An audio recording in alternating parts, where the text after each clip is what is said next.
taong bayan mismo. The representatives, the House of Representatives, ito mga kongresista, ay mga representante ng bawat distrito ng ating mga butante at ang Senado ay sa buong kapuluan. So, mapapakinggan natin mamaya kung ano ba ang nais na tahingin ng Pangulong budget, lalo na sa pagtugod natin sa pandemya nito at ilang pang mga programang pang-ekonomiya, hindi lang sa COVID-19. Again, itong recovery plan ang asahan natin. And siyempre, yung pagbigay pa ng karagdagang trabaho and guideposts to all agencies para po magkaroon tayo to create and implement policies para po i-restart ang ating ekonomiya. Okay, so inyo po nakikita ang ating pong screen ngayon, ang paglapag na po ng helicopter kung saan ito'y lulan po ang ating Pangulong Rodrigo Duterte. Buti naman at nakisabay ang panahon. Kanina napakalakas po ng buhos ng ulan, pero sandali lang, mga ilang minuto lang, diba? 30 minutes to 45 minutes ang ulan dito po sa Batasang Pambansa. At halos hindi mo na nga mapansin na basa yung sahig ngayon, ang kali. Okay, so maganda po yung weather ngayon. So hopefully hindi naging masyadong malikot, yung paglipat. Anyway, kanina nakita natin dito si Secretary Berna Puyat ng Department of Tourism, si Secretary Ed Anyo, Secretary Lorenzana, si Secretary Harry Roque, si Secretary Bautista ng DSWD, Secretary Lopez ng DTI, si Secretary Dar ng Department of Agriculture. Nandyan din po si Secretary Duque, Secretary Bello ng DOLE, si Secretary Galvez, gayon din po si Cabsec Nograles, si Executive Secretary Medeldea, Secretary Guerrero ng DOJ. Guevara ng DOJ, okay. At Secretary Dominguez at Secretary Tugade ng Department of Transportation. Ayan po. Kitang-kita natin ang actual na pagbaba ng Pangulong Duterte. Lulan po siya ng isang helicopter at may mga nag-a-assist sa kanya ngayon, mga kaibigan, papasok dito po sa Batasang Pambansa Complex.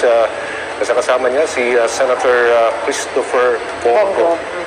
Okay, and some personnel coming from the Presidential Security Group, mga PSG. Napakaigpit po ng protocols ngayon dito sa Batasang Pambansa. Again, yung mga nakapag-swab test na siguro ay yung ibang mga secretaries. Yung mga nasa loob na nakapag-swab test na sila. Noon na po yung pag-swab test kanila. Lahat po kasi ng mga guests na talaga makakasama sa loob ng plenary session ay nag-swab test na a few days ago dahil yung results niyan mga 2 to 3 days.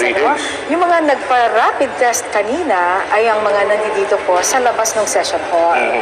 So,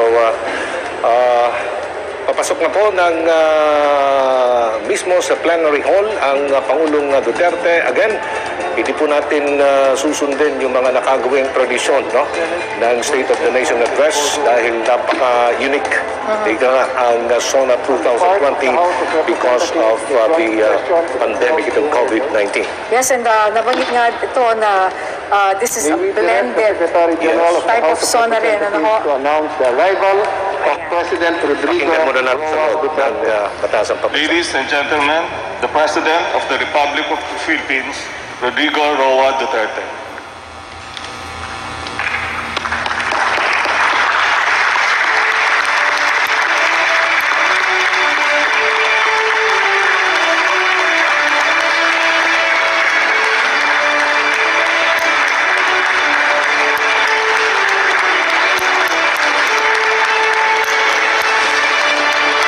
Please rise for the nation's prayer.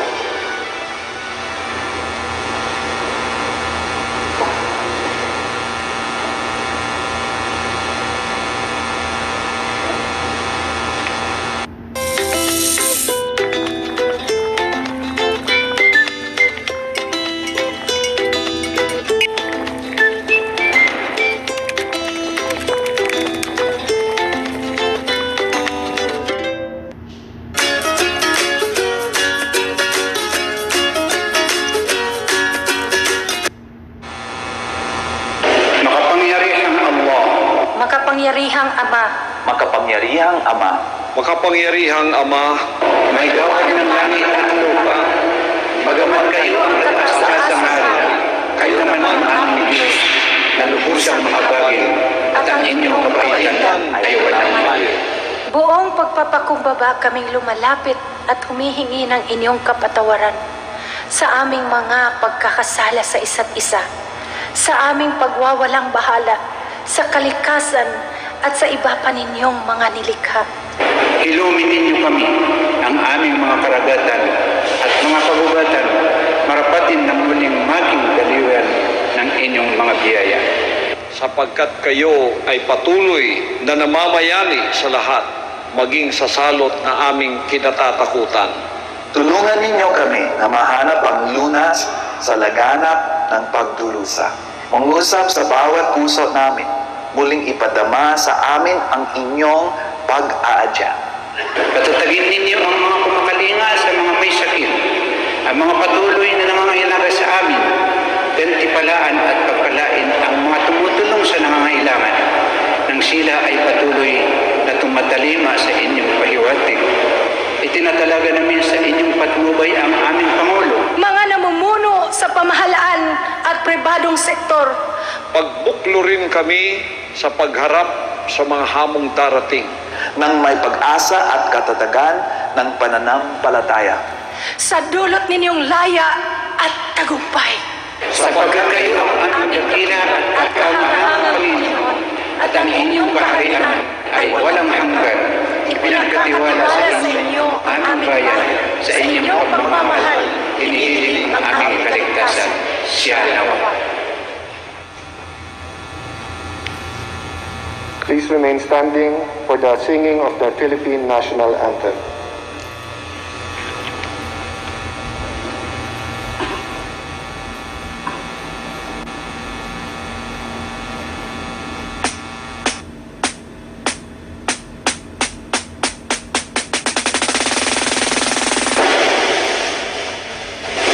Kayang nakiling para sa silanganan, hanap ng puso sa dibdib mo'y buhay.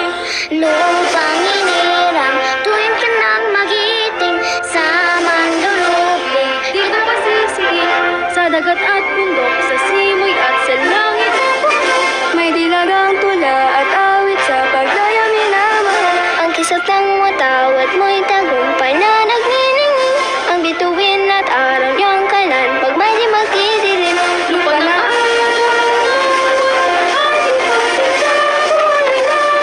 Sa piling mo, ang liwanag ng pagmamahal, ang tunay ng nasa'yo.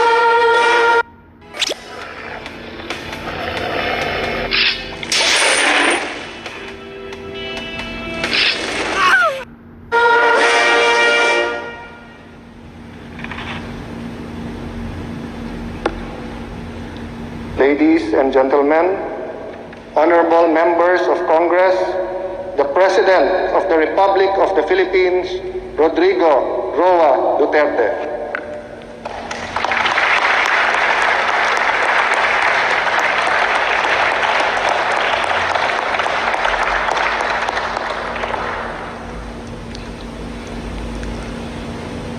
Kindly.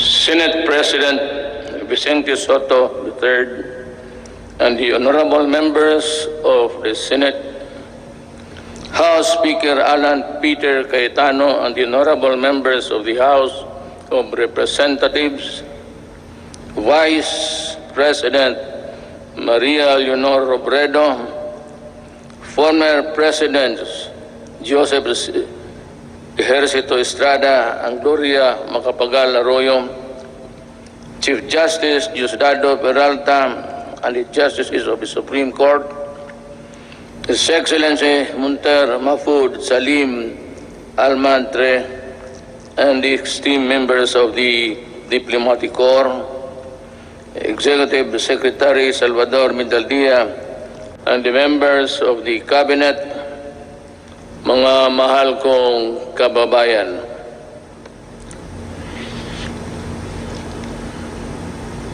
We live in a troubled time. A dream of prosperity for our country was suddenly snuffed by a pandemic virulent virus. No nation was spared, neither rich nor poor were exempt from the onslaught of this deadly disease. But let us not despair. The vaccine is around the corner. Sooner and not later, the virus that gobbled up thousands of lives will itself be laid to rest. In the meantime, let us express the nation's gratitude to those who courageously and willingly put their lives on the line to serve the people and country. We share the griefs of their families, and no amount of tears can compensate their great losses. My countrymen, it is sad that while government focuses its attention resources to battle the coronavirus, there are those who take advantage of a preoccupied government. One of them is Senator Frank Dillon. In an interview, he arrogantly mentioned, among others, that oligarchs need not be rich. Then he linked the anti-dynasty system with oligarchy, and the topic was my daughter and son.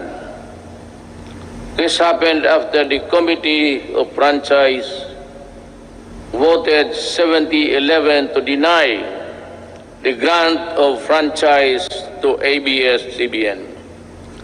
Obviously, he was defending the Lopezes, that they are not oligarchs. Great wealth enable economic elites and corporations to influence public policy to their advantage. Media is a powerful tool in the hands of oligarchs like the Lopezes, who use their media outlets in their battles with political figures. I am a casualty of the Lopezes during the 2016 election. The dealers and purveyors of illegal drugs hiding in the shadow of COVID-19 have stepped up their activities. The amount of shabu valued at millions of pesos seized during police operations speak volumes of the enormity and the weight of the problem that we bear. The corrupt, the grafters, and the influence peddlers also take advantage of their fear and confusion that coronavirus generates the financial and material assistance of government to the unemployed, the sick, and the destitute, running into billions of pesos, are not spared from corruption and ineptitude. Even the donations for well-meaning private persons are schemed before reaching their intended beneficiaries. It is like snatching food from the mouths of the babes. The profiteers, overpricers, and the corrupt felons must be laughing while they stash their dirty monies, but not for long. They cannot outrun the long arm of the law. In these regards, the words of former President Ramon Magsaysay ring fresh and relevant today as the day they were said decades ago. He said, "We need men of integrity and faith like Rizal, and Del Pilar, men of action like Bonifacio, men of inflexible patriotism like Mabini. We need their zeal, their self-reliance, and their capacity to work, their devotion to service, and their ability to lose themselves in the common cause of building a nation. If we allow greed and self-interest and ambition to rule us, then as stated by one prominent physician, we will be left with nothing better than the lesser evil instead of the greater good. In my inaugural address 4 years ago, I said that no leader can succeed at anything of national importance without significance unless Tick-tock, tick-tock, on the clock. Show me how you move to the beat. Tick-tock, tick-tock, get on the floor. Tick-tock, the clock is ticking. Tick-tock, tick-tock, on the clock. Come on.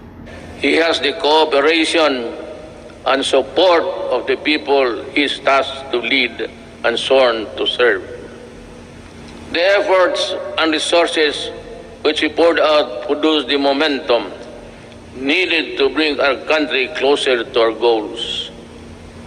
Suffice it to state, we made significant strides over time. Over 4.3 million poor families benefited from the Pantawid Pamilya. Over 92.2 million beneficiaries received subsidies under the unconditional cash transfer program. We also made available tertiary education and universal health care. Public utility drivers were given assistance to the Pantawid Pasada program. There are complaints that some drivers did not receive any assistance at all. I have directed the SWD and DILG to look into this. I welcome the passage of the law postponing the barangay and sangguniang kabataan elections. The postponement saved much needed government funds and ensured the implementation of projects under the current barangay officials. In the hindsight, it also saved us from holding the polls while we dealt and continued to deal with the pandemic. The Malasakit Centers Act has proven to be a great help to our less fortunate citizens needing medical services through one-stop platform in government hospitals. We commend the initiative and work of Senator Bongo in this regard, as well as other significant pieces of legislation as of today. There are 75 Malasakit centers serving Filipinos all over the country. These centers will be of great help in ensuring that our people remain healthy and resilient during these challenging times. The Salary and Standardization Law of 2019 increases the salaries of civilian government workers. I hope that this law will inspire our government workers to perform better and encourage young, brilliant citizens to join public service. I appreciate the law of establishing the National Academy of Sports. We can now give our deserving student athletes the training and the support they need to excel in their chosen field of endeavors. With the commitment of key members of Congress, the Executive Department, the FISGOC, or the Philippine Sports Commission, and the Philippine Olympic Committee we're bound together with one vision to host the 30th Southeast Asian Games. Our athletes prevailed.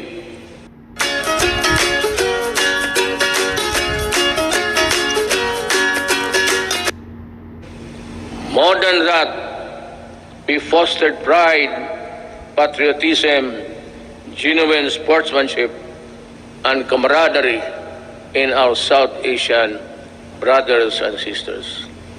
Indeed, we won as one.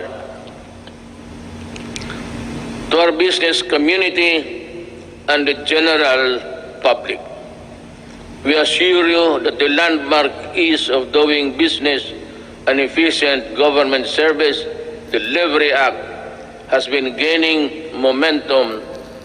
We are closer to eliminating over-regulation in government services. Frontline processes, including consular services, processing of building and business permits, and the services of overseas Filipinos and seafarers were streamlined. Passports and driver's license validity were lessened to ease the burden of the public. We received a BBB plus credit rating despite ASEAN credit rating downgrades and negative outlook revisions in the worldwide.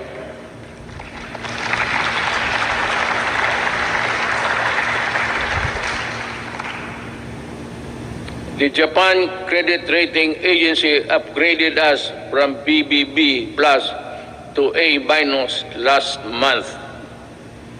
Meanwhile, Moody's has affirmed and maintained the country's ratings at BB2, Baa2 rather.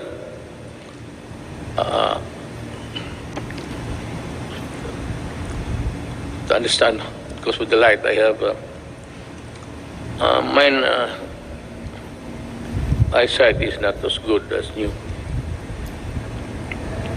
Our fiscal position is strong, our economic fiscal management prudent, and our banking system robust.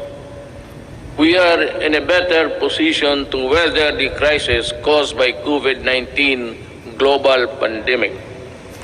We have accomplished significant infrastructure projects under the Build program.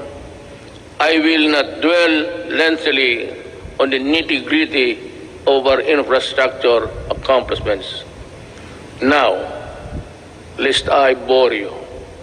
Instead, we will release a comprehensive written report of our collective milestones and the details of accomplishments that remind us that perseverance, patience, determination will help us move forward even in the most difficult times.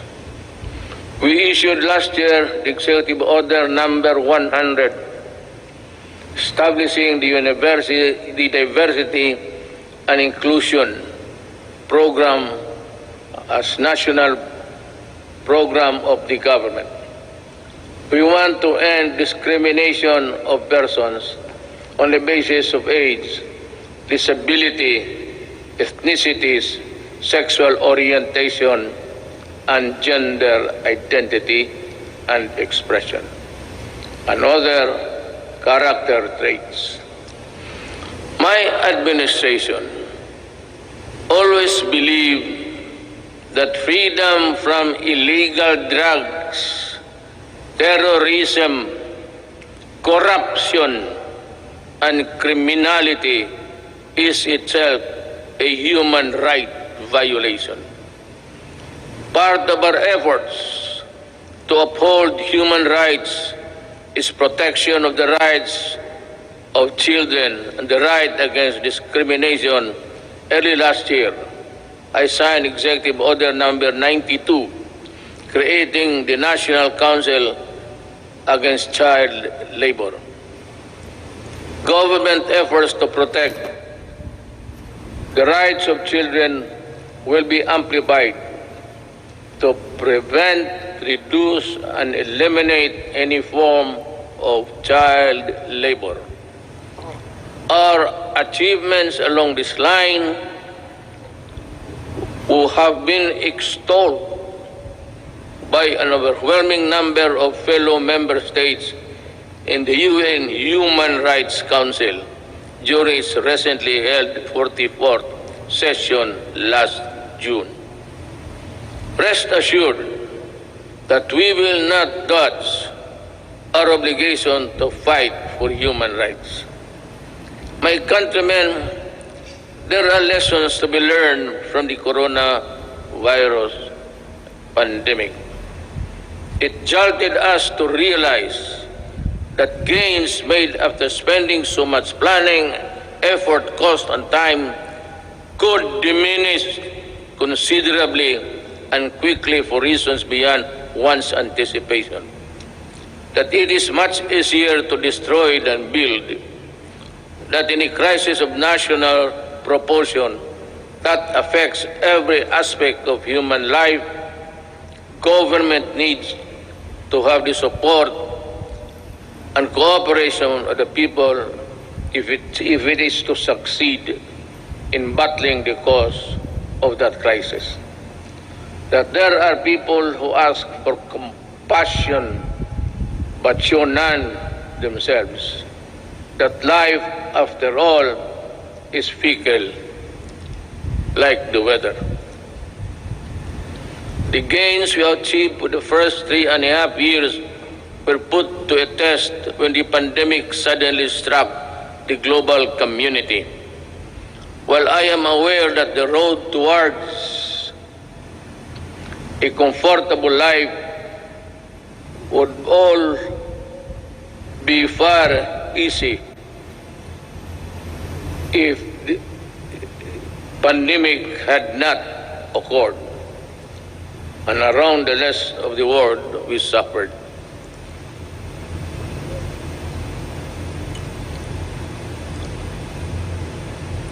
The global scale and socio-economic impact of COVID-19 pandemic has been unprecedented. Yet, in the throes of its global health emergency, we have been able to withstand the headwinds generated by this coronavirus. In this regard, I would like to express my gratitude to all those who made possible the steady supply of food, water, basic utilities of our households.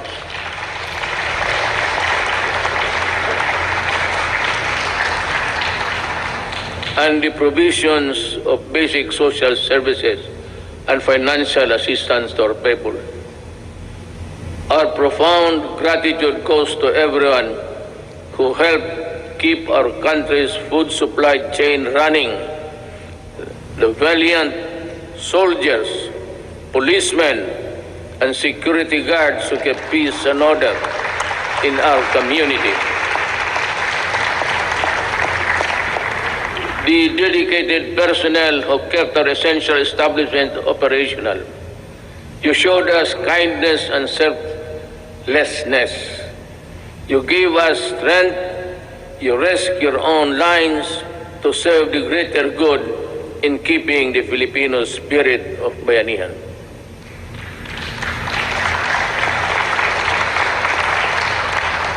I also thank the men and women of the Interagency Task Force on Emerging Infectious Diseases and the National Task Force Against COVID-19 for all the countless hours it spent to keep the pandemic in check and for all the efforts it made to ensure the safety of our people.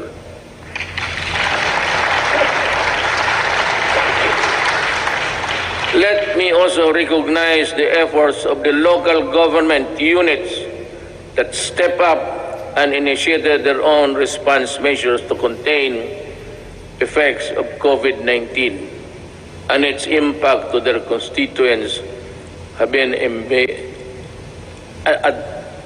impact to its constituents. The shadow says it's a period. I know exactly the difficulties you are undergoing. I pray that the officials of each LGU in our country, from the barangay to the autonomous regions, would set aside partisan politics and selfish interests to do what is right and good for all. Likewise,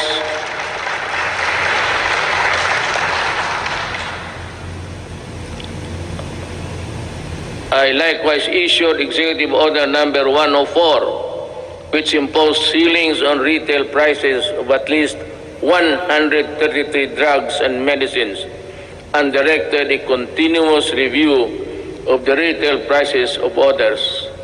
This proved to be providential now that we are facing a pandemic. To everyone who helped us in this time of great need, maraming salamat po.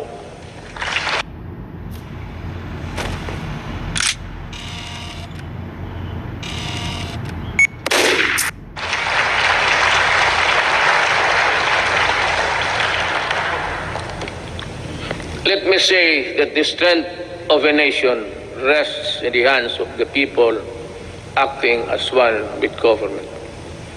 In the pursuit of common goals and objectives, when the pandemic struck, I decided to prioritize life over other considerations according to experts. The intervention that the government had put in place prevented as much as 1.3 to 3.5 million infections. To me, even if the numbers were much lower, it would still be and would have been worth the sacrifice we made. Buhay muna bago lahat. We initially encountered difficulties ramping up our testing capacity. We now have 93 accredited testing laboratories nationwide, and we are aiming to conduct 1.4 million tests by end of July and ensure a quick turnaround time of 48 to 72 hours. Under the Social Amelioration Program, we allotted 2.5 billion to 2.5 billion for poor and low-income households who were affected during this pandemic, who thrive on a no work, no pay arrangement. Admittedly, our implementation of the Social Amelioration Program was not perfect, and some opportunists turned crisis into opportunity. We will catch up with you sooner than you think. We came up with the COVID-19 Adjustment Measures Program, extended financial assistance to over 650,000 affected individuals in the formal sector, 110 OFWs abroad, and almost 83,000 repatriated OFWs were also provided temporary wage employment to displace marginal workers through the TUPAD project. Our indigent senior citizens were also provided with a stipend for the rest of the semester of the current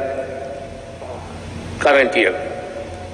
This health emergency stretched government's resources to its limits, In response to the Office of the President, work closely with Congress for the quick passage of the Bayanihan to Heal as One Act. May I again reiterate my thanks to you, the men and women of Congress, for the effort you invested in passing that law.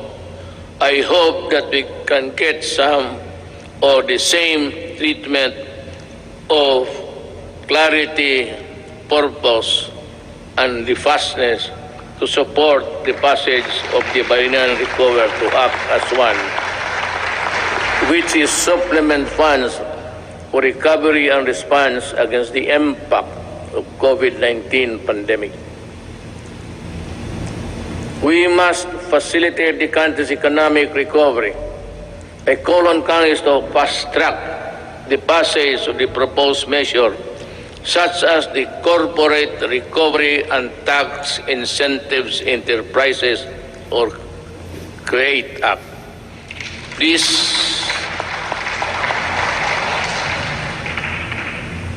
immediately cuts the corporate income levy from the current 30 to 25% and give government flexibility to grant a combination of fiscal and non-fiscal incentives, among others.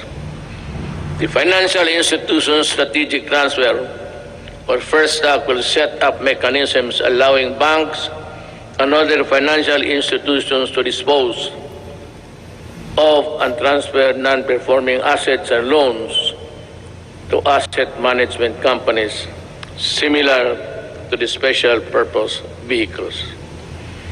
Our economic managers have seen infrastructure investment as an effective tool to help spur high growth, attract investments, create jobs, and achieve financial inclusion for all Filipinos. The DBP has resumed the construction of the North Luzon Expressway Harbor Link, the NLEX SLEX connector, the Cavite-Laguna Expressway, the Metro Manila Skyway Stage 3, the R1 Bridge Project, the Tarlac-Pangasinan-La Union Expressway Project, and the Subic Freeport Expressway Project, to name a few. To realize the maximum benefit from the country's investments, the infrastructure projects under the Build program, which are labor and capital intensive, are not mere springboard for the country's swift recovery pandemic. They are economic benefits to be distributed to all corners of the country and push sustainable stability in the urban centers, particularly Manila.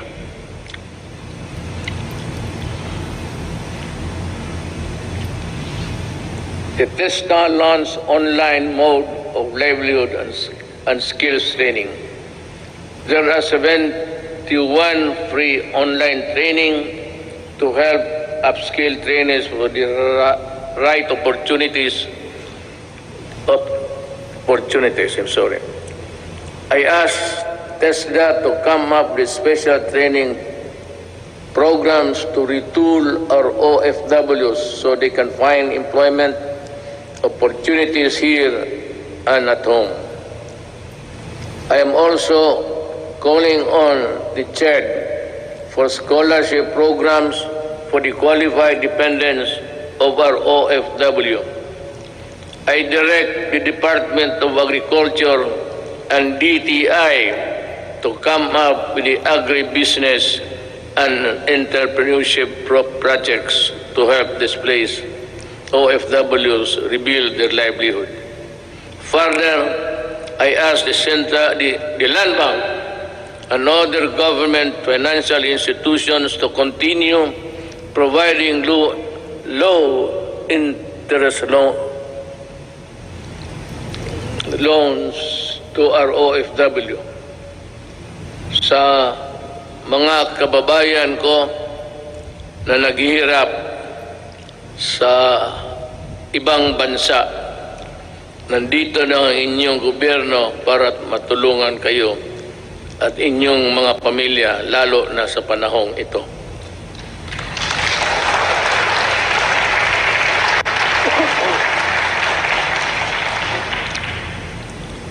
The government will intensify its efforts to help businesses, especially micro, small, and medium enterprises, or MSMEs, by providing responsive government assistance and services capitalization and business operation support as we adapt to the next normal.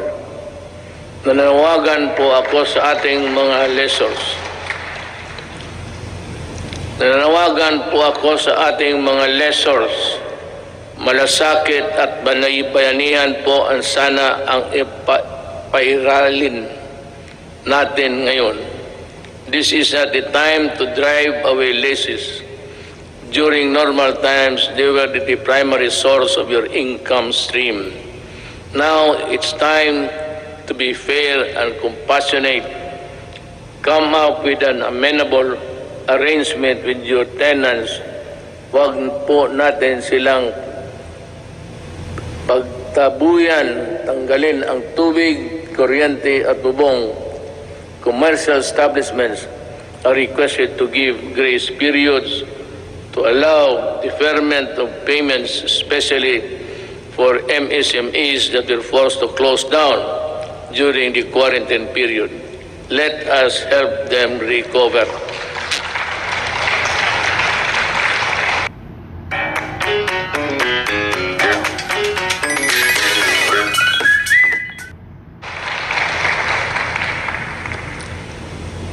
We pump-primed the recovery and rehabilitation of the MSMEs. The DTI to the Small Business Corporation set up the Philippine 1 billion COVID assistance to restart enterprises or CARES program to provide zero-interest loans for MSMEs affected by the pandemic as of July 10, 2020. Over 2,600 loans applications worth more than 182.5 million have been approved. We are optimistic that this initiative will help our MSMEs stabilize and recover from their losses. I also enjoin the Bangko Sentral ng Pilipinas and the banks operating in the country to provide regulatory relief for our MSMEs and allow loan payment extension without incurring penalties and charges.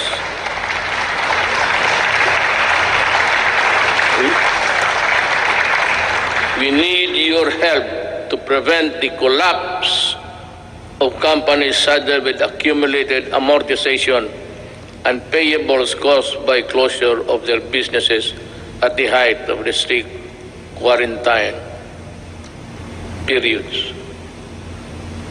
As we embark on this effort towards inclusive recovery, we should acknowledge that all forms of government support will go to naught if the new MSMEs do not thrive because of lack of consumer support.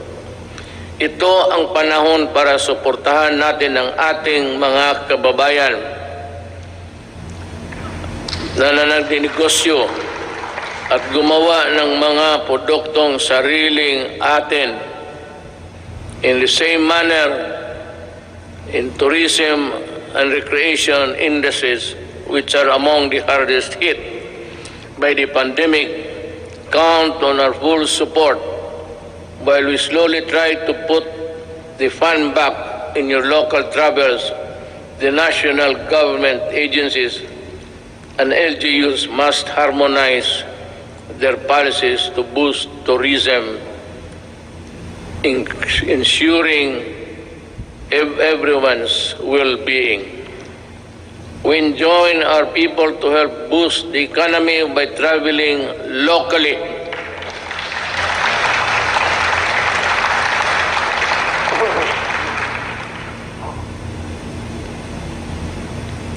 Local na lang. Once the necessary system are in place. The DUSD offers its enterprise technology upgrading program to enable businesses to access training that will help them transition to online and contactless operation. Now more than ever, we need to protect our consumers. I direct the Department of Trade and Industry to ensure the empowerment of Filipinos on consumer rights and coordinate strategies between public and private organizations in building a fair, safe, resilient, and sustainable economy.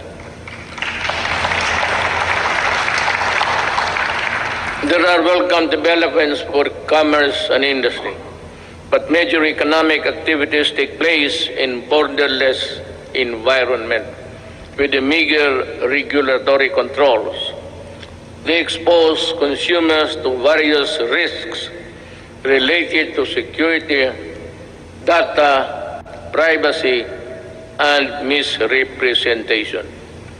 We must patrol the country's cyberspace and enforce online consumer and data protection and privacy laws. We must run after online scammers and those undermining the people's trust on the online transactions. We must continue to protect Filipinos in the normal and remind the world that we are responsible stewards of data. I am committed to protect both physical and digital lives of our law-abiding countrymen.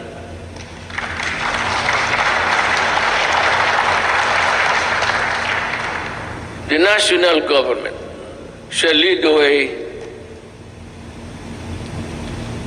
in our transition to online systems.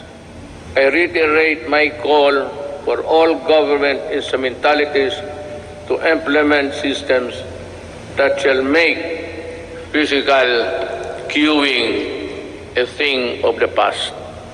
Panahon na para mawala na ang pila, para mapagsilbihan ang gobyerno ng walang kahirapan para sa tao.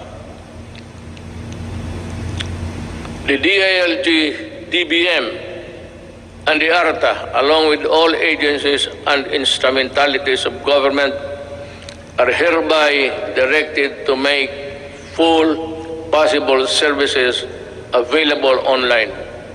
We need to adjust and adapt a paperless type of business and work performance.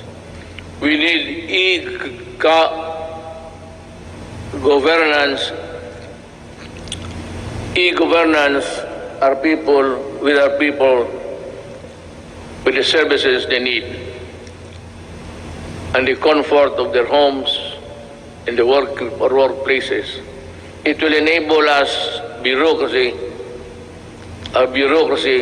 to better transition into the new normal and cut red and minimize red tape. Until the COVID-19 vaccine is available, I will not allow the traditional face-to-face teaching or learning unless the risk of exposure to the sickness are eliminated. I cannot and will not put to rest the health and lives of our students and teachers.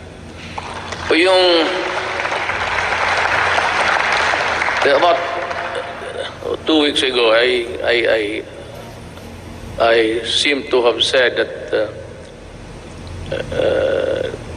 I would allow the face-to-face classes to resume. But we were talking actually of January, because my thinking is that by September we would have the vaccine. How to get it from the producers or from other governments is really something which we have to deal with, because everyone, it's a global need, and everyone will go for it. But let me just mention it in passing that about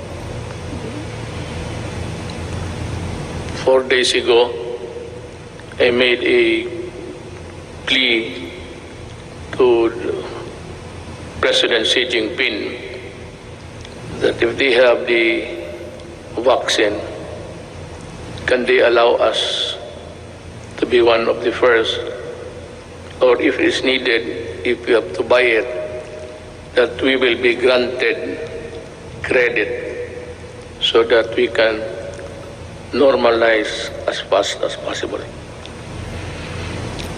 Life that is lost is lost forever.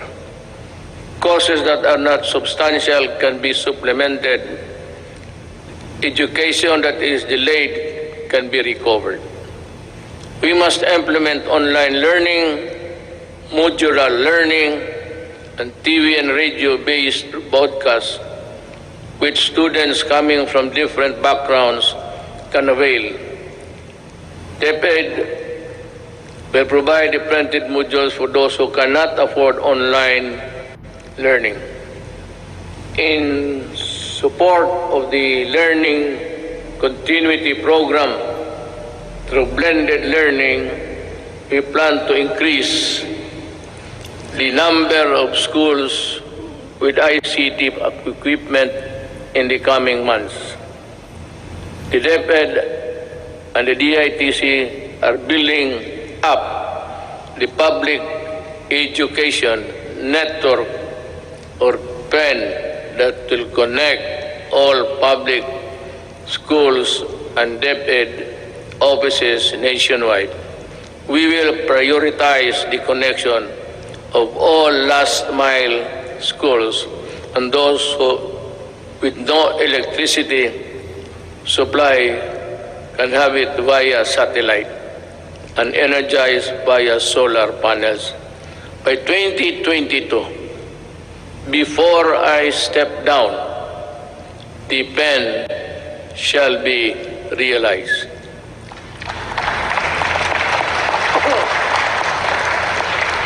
I'm referring to the program. I will do it. TV frequencies reverted back to government for whatever cause or reason shall not be used exclusively to the exclusion of other persons or other dummies to cope up with the demand of the next normal. This will be used to provide uninterrupted quality education to our children in our shift to e-learning.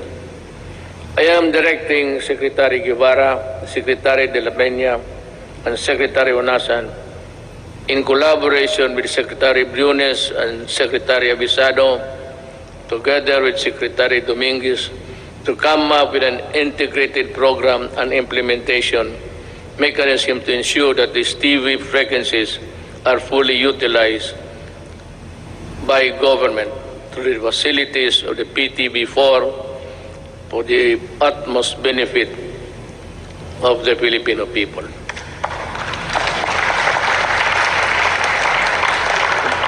Let me just allow me to segue a little bit. For the remaining 2 years of my term, all that is good that belongs to government, whether it be the airwaves, whether it be the lines, or whatever that is good for the people will belong to the government, and it should be government who should be given the first option to utilize them. Ang sobra kanila. I call on our communication companies to improve their services lest we be forced to take drastic steps to address the less than deal service that the public is getting from you. Alam mo, sisingit na lang ako dito. I am sometimes you are a government pictured to be weak and incompetent because we cannot really force our mandate.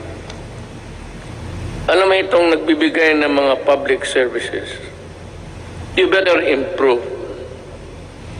Huwag naman ninyo kaming pahintayin 10 taon bago kami makakamit ng mga services that the other countries are enjoying. If it's just a question of added capitalization or the infusion of money,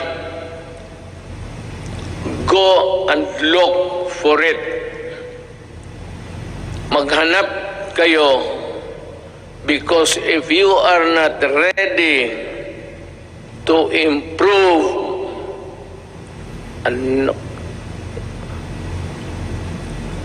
I might just as well close all of you and we revert back to the line telephone.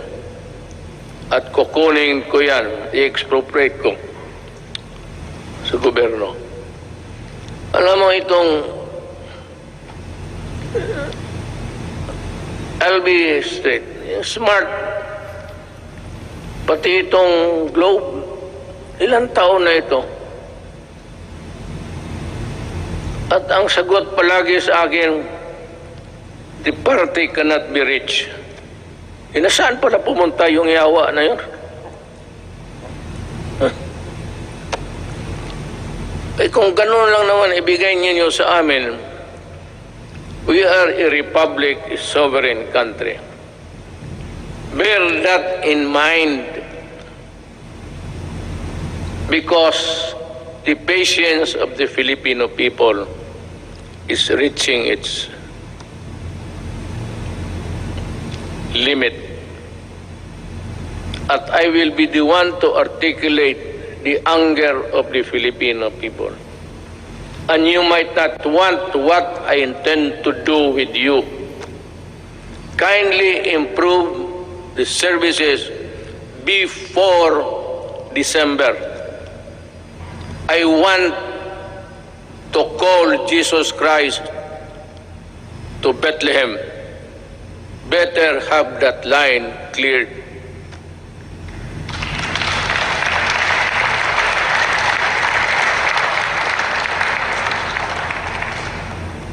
Alam, sa totoo dang ate na po, ano ako sa inyo. I have been a citizen of this country and parang nilalaro lang ninyong, kayong may pera. Puta. May pera kayo? Negosyo kayo. Wala kayong pera, putang, umalis kayo dito. You know, you give us half deals, half cook transactions, lousy service. Tapos ang tao nagbabayad. Tell us now if you cannot really improve on it, because I will work by December. I have 2 years. The next 2 years will be spent improving the telecommunications of this country. Without you, I will find a way. I will talk to Congress and find a way how to do it.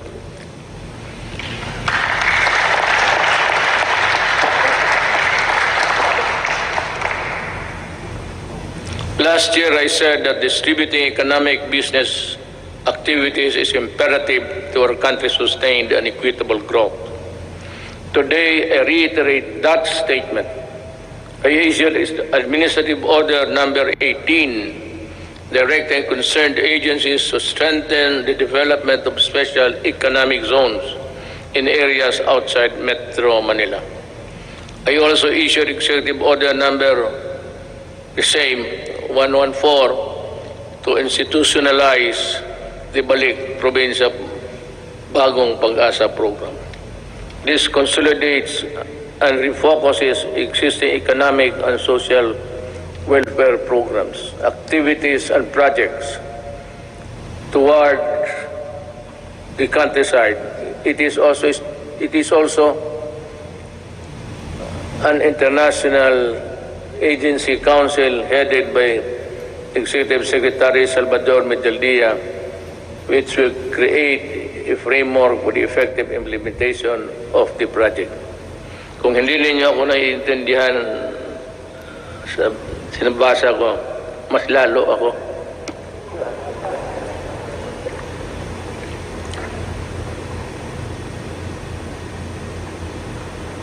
In 2021, we aim to increase access to healthcare services by continuously hiring and deploying more than 20,000 health professionals.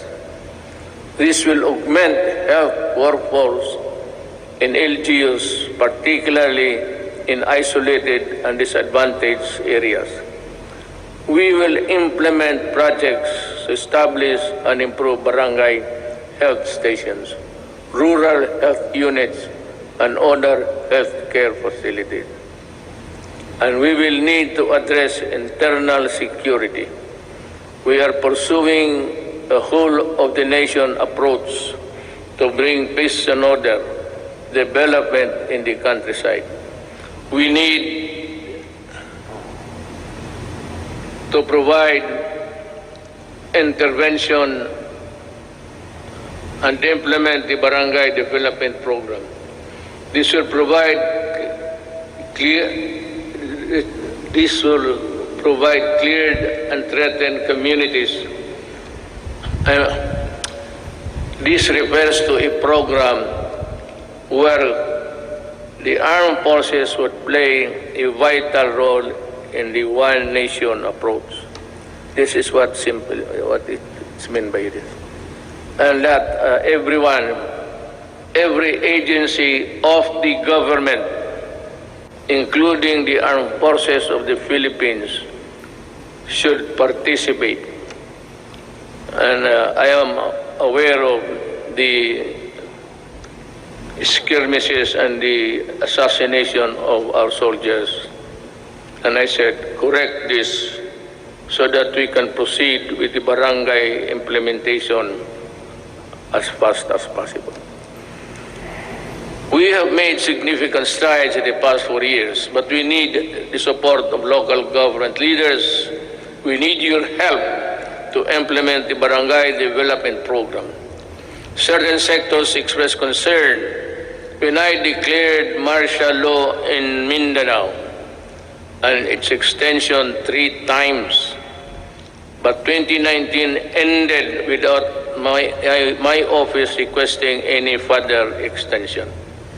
Martial law in Mindanao ended without abuses by the civilian sector, by the police, by the military. It ended because this time I know that they know how to love the country.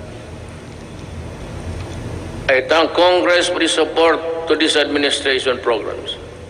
Congress has been very productive, but much more remains to be done. You know,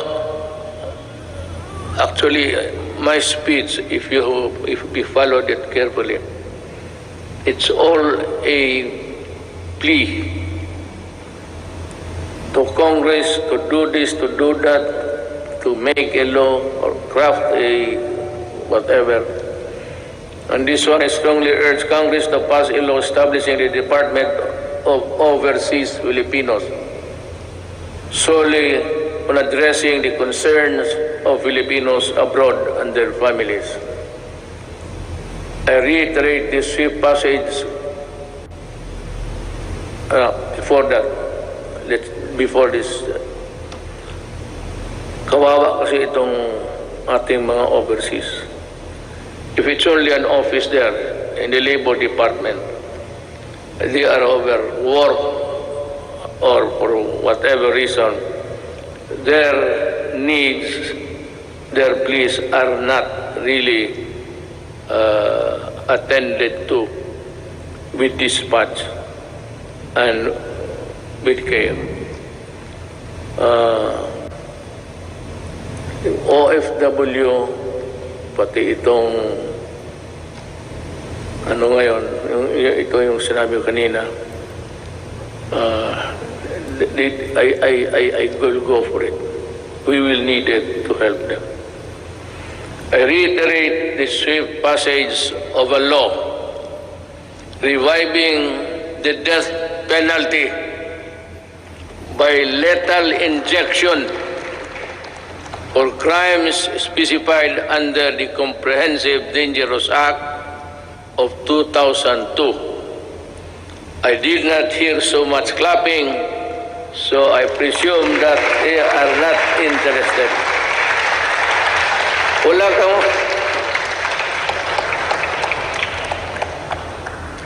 Someday I'll tell you the story of what happened to the Philippines.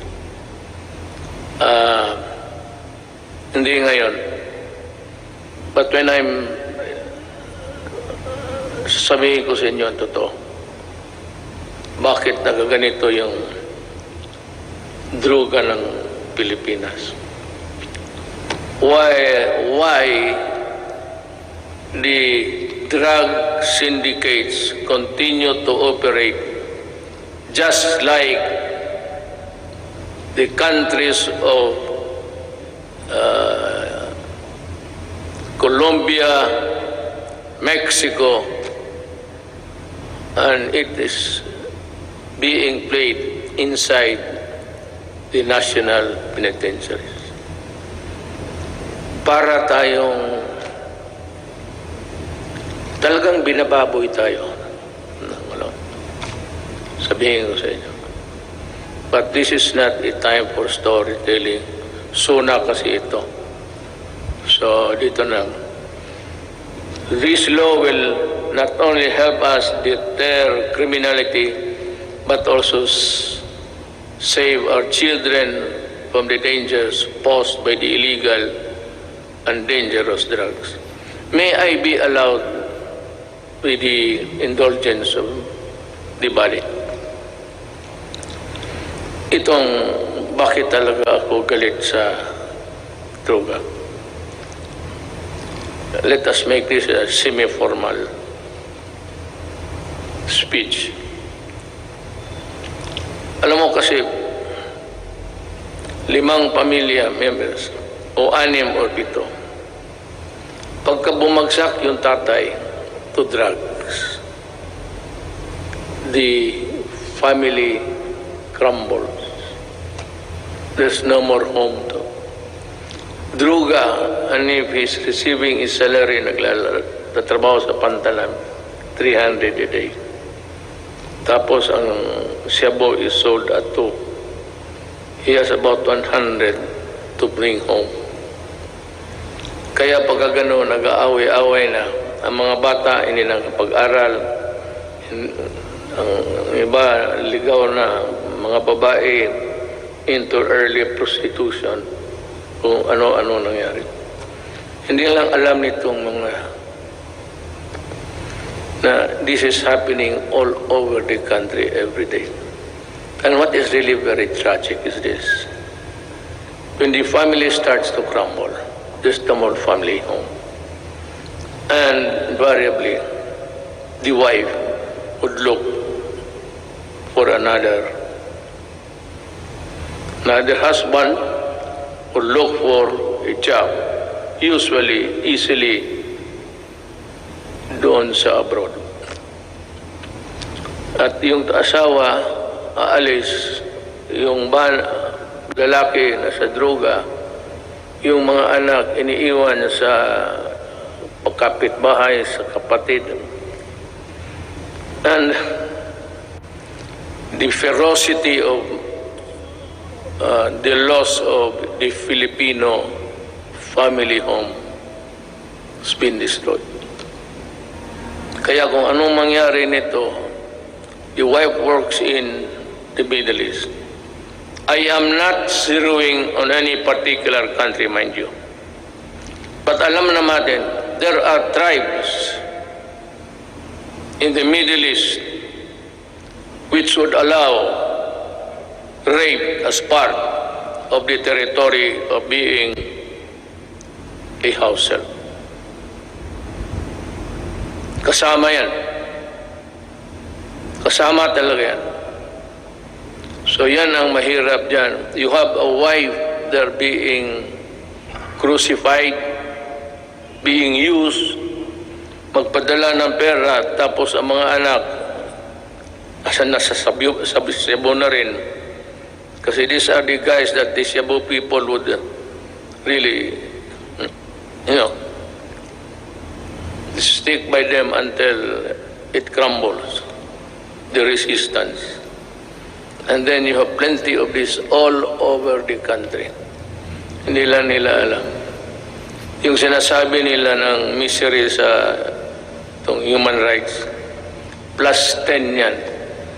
Not to count the victims of crimes perpetrated by people addicted to Cebu. That is the reason why I'm so vicious in my galit talaga ako. Kasi nilalaroan tayo. Well, I don't know. Any other president might, pero ako ayaw kong lalaroan ng Pilipino. Do not do it in my country because I will really kill you. That is a commitment. Owning safe, decent, and affordable housing is every Filipino's dream. But the housing market remains inaccessible to most of our countrymen. I renew my call for Congress to pass the National Housing Development Bill and the Rental Housing Subsidy Bill.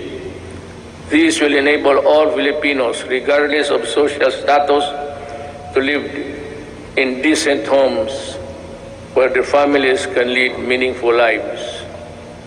I also call on Congress to amend Republic Act number 10912 for the Continuing Professional Development Act of 2016. In this time of great pandemic and forthcoming reconstruction requiring professionals to undergo seminars is burdensome and not realistic. This must end. Ito pang isa. May mga profession. Singit ko na lang lahat to tell this is to inform the nation.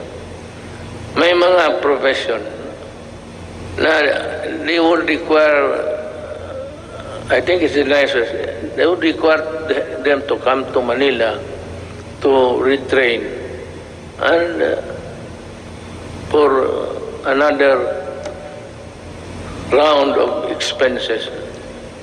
Itong mga seminar na ito dapat mahinto.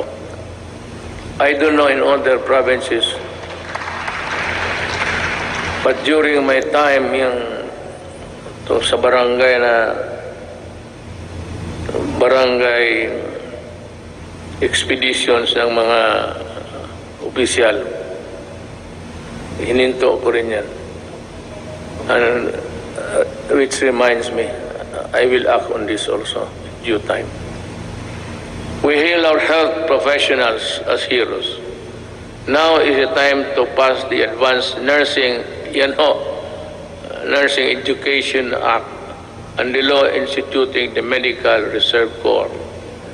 COVID-19 will not only be the last pandemic, We need to create National Disease Prevention Management Authority to better respond to future outbreaks.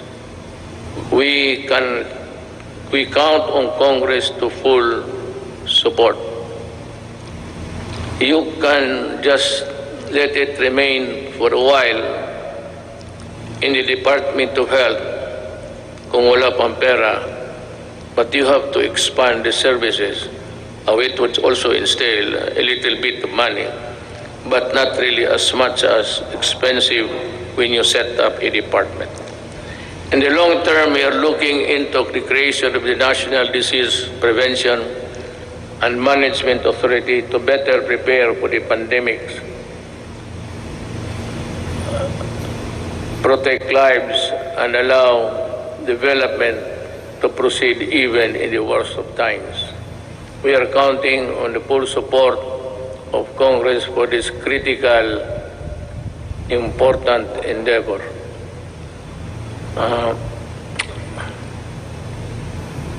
I don't know, but I leave it to Congress to really. It's another department. There seems that it could be a multi-layer, redundant thing between the health and the proposed department. I call on Congress to prioritize the passage of a law for the unified system of separation, retirement, and pension, and of the military and uniformed personnel, without, however, diminishing the benefits that our uniformed personnel are entitled to under the existing laws.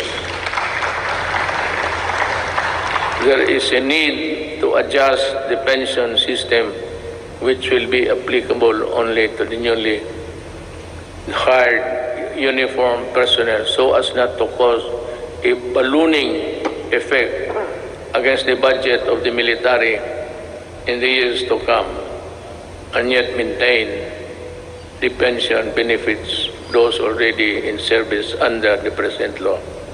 This issue needs a solution now.